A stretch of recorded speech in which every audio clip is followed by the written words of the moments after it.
Hello. Happy Wisdom Wednesday, you guys. So I know I changed the time. It was supposed to be 3, now it's 12, and I'm actually a little early today. Look at that.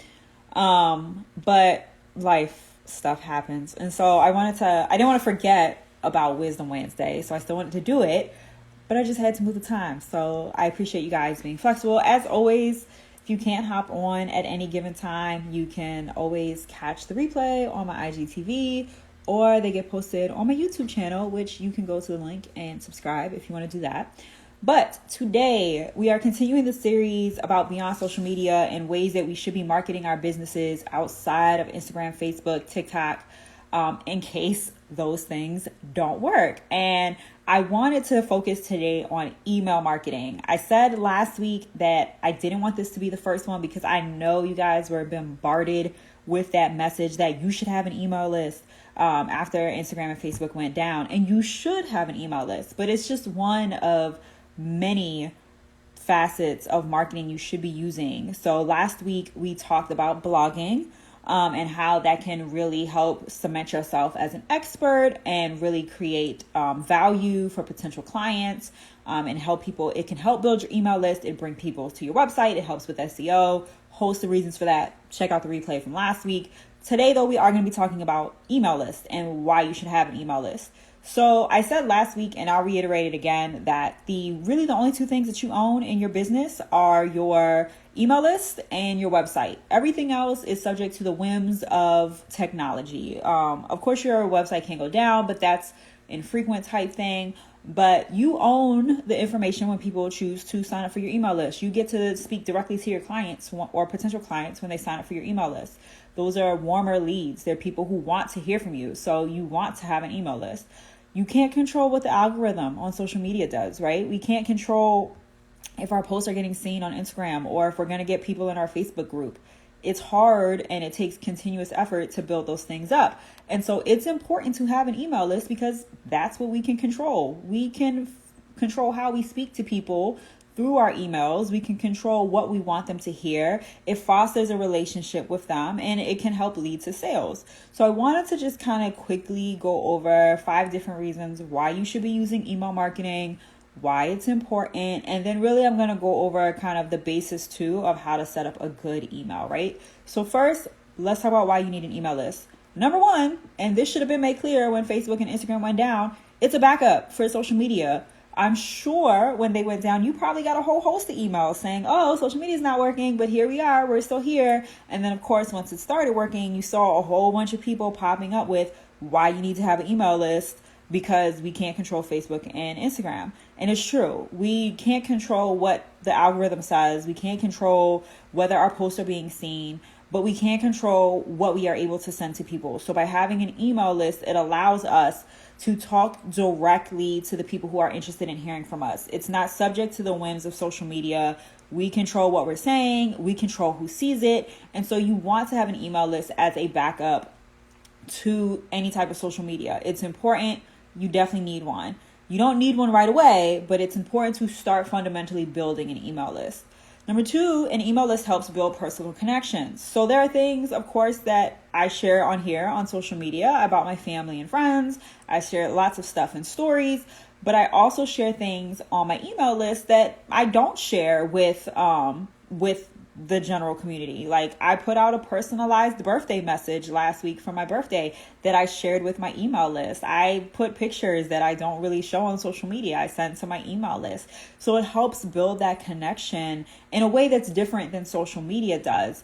Email is more of a personal, yes, Instagram does be tripping. But email is a more personal way to communicate because it's coming directly to our inboxes. And regardless if we know whether or not an email is being sent like mass marketed, we still feel the personal connection. We still feel as if it's being sent directly to us, even though we know it's coming from an email list, especially if you personalize it and it's like, hey, Sasha, then now I feel like you're talking directly to me. So I'm more likely to feel like I'm going to be invested into your business and maybe make a purchase from you if you see your email coming across. And so there's ways to just build that personal connection through an email list that really is different from what you can do on social media. Third, email lists help you make money, right?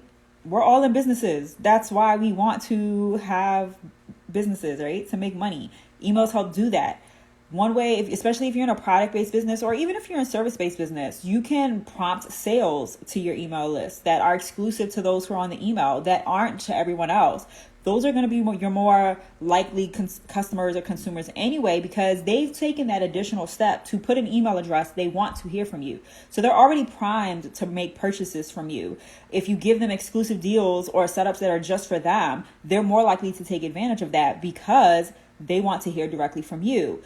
You can release classes or teaching services to them before they go out to anyone else. Give them the opportunity to sign up before anyone else. They're more likely to take advantage of those because it's the exclusivity of that. They feel like they're VIP members. They're getting a deal before anybody else is getting a deal.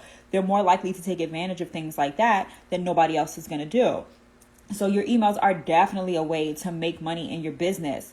A real important thing to note, though, when it comes to email marketing is you have to show up in somebody's email at least 7 times before they're more likely to make a purchase. So I want you to think about when you're coming up with emails, not always being salesy, like trying to build that personal connection, and then sprinkling in sales, because people are going to have to see an email from you at least 7 times before they're more likely to click on a link or before they're more likely to make a purchase. If we keep showing up in their email, in their inbox, they're more likely to take some sort of action. You can also use email lists to grow a community. So if you have things like a Facebook group, if you have meetups, things like that, then those are a great way to let people know about it. Is on your email list. Again, these people are choosing to give you their email. They want to be involved in the things that you're doing.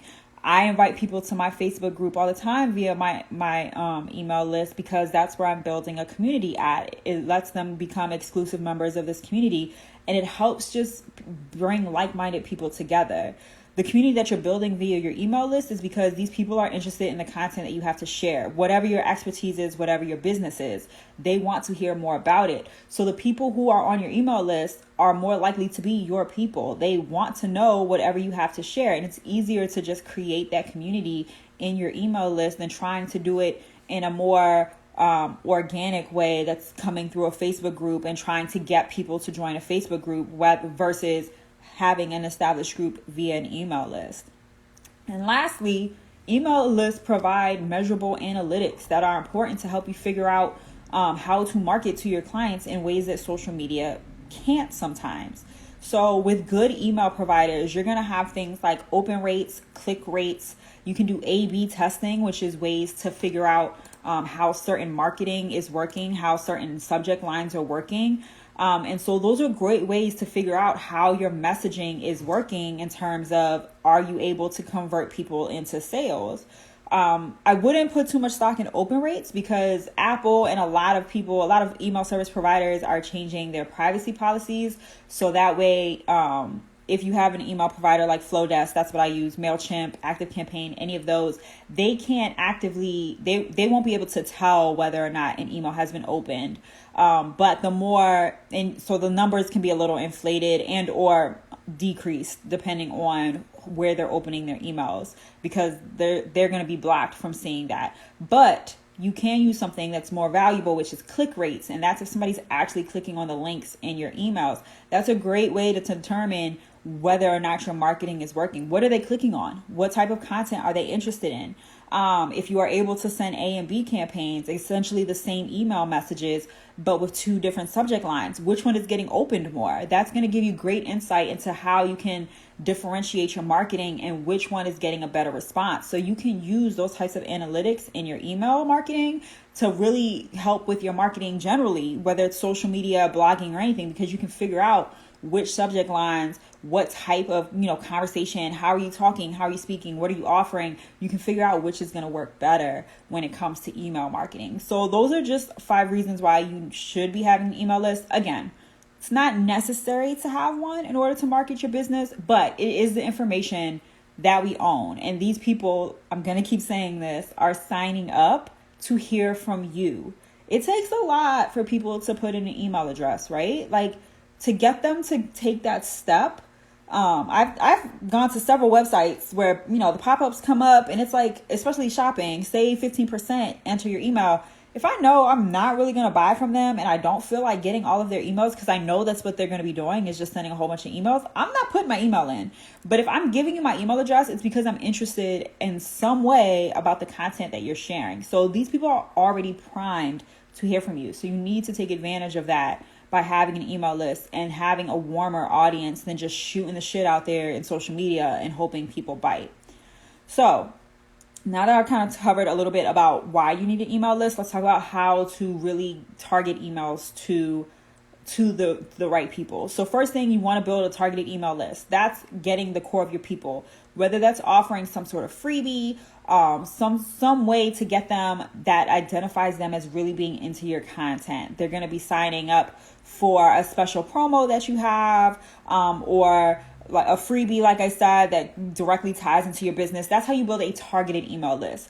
Then you want to identify the goal of any sort of email campaign you're doing. So whether it's sales, whether it's just promotional, whether it's just kind of building your business savvy, right? Whether you just want people to learn more about your business. What's the goal of the email? Do you want them to visit a blog post? Do you want them to make a purchase? Figure out what the goal of that email is going to be. You then want to put yourselves in the shoes of your target audience. Figure out what emails work best for you. Look at the emails that you get and figure out what type of language makes you more likely to click on a link or to make a purchase, because that's going to help you figure out what type of language you should use when it comes to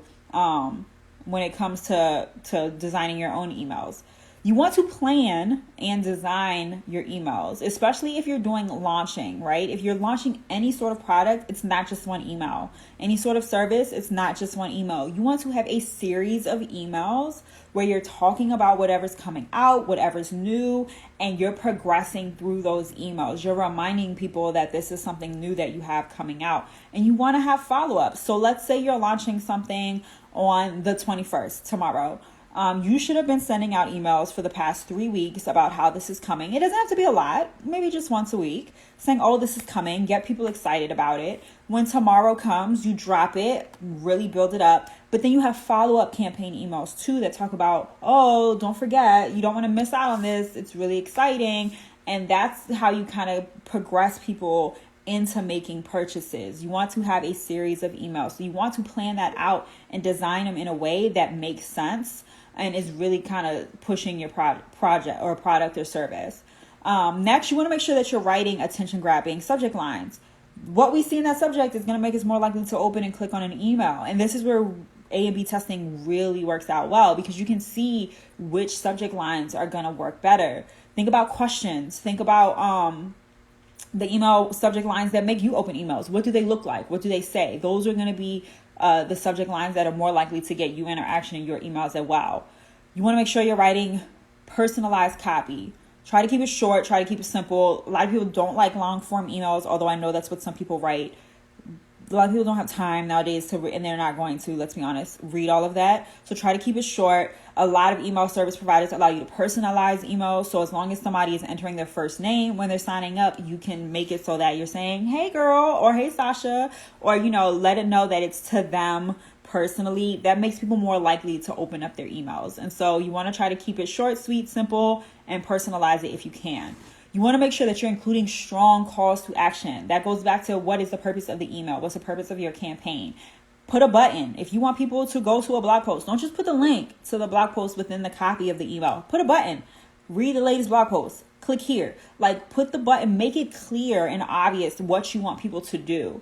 Shy away from having more than one call to action in an email. I'd say at most 2. I am guilty of this all the time. Sometimes I put 3 different things that I want people to do in an email, but they're all related to each other. So a lot of my emails, for example, I repurpose my lives. I write blog posts for them. So I'll send out an email that's, oh, read this blog post, catch the blog post here, or you can watch it on YouTube and I'll put the link to YouTube. And so, or you can listen to the podcast and I'll put the link to the podcast episode that goes along with it. So because for me, it's related to the same content, I'm giving my readers 3 different ways they can access that content.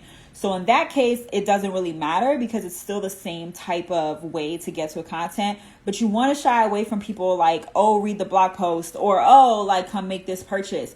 Make sure you're having a clear, strong call to action and at most 2. So you're not confusing your readers, and they're more likely to do that call to action than getting lost in something else. You want to make sure you're testing your emails before you send them. All email service providers will have a test feature. You can test it, send it to yourself, make sure it's displaying properly, the pictures look okay, make sure that, all of the grammar and everything is correct, the buttons are working correct. I've way too many times have sent out emails and I forgot to change links, so make sure all of your links are correct. And then lastly, monitor the metrics. Look at the analytics, figure out what's working, what's getting clicked on, what subject lines are working for you, and that's how you send an effective email.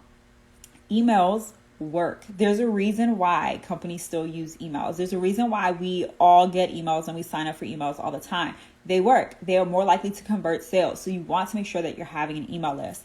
It's not the only thing you need. Again, talked about blogging last week. Blogging works too, but you want to have emails. So make sure that you're doing that too.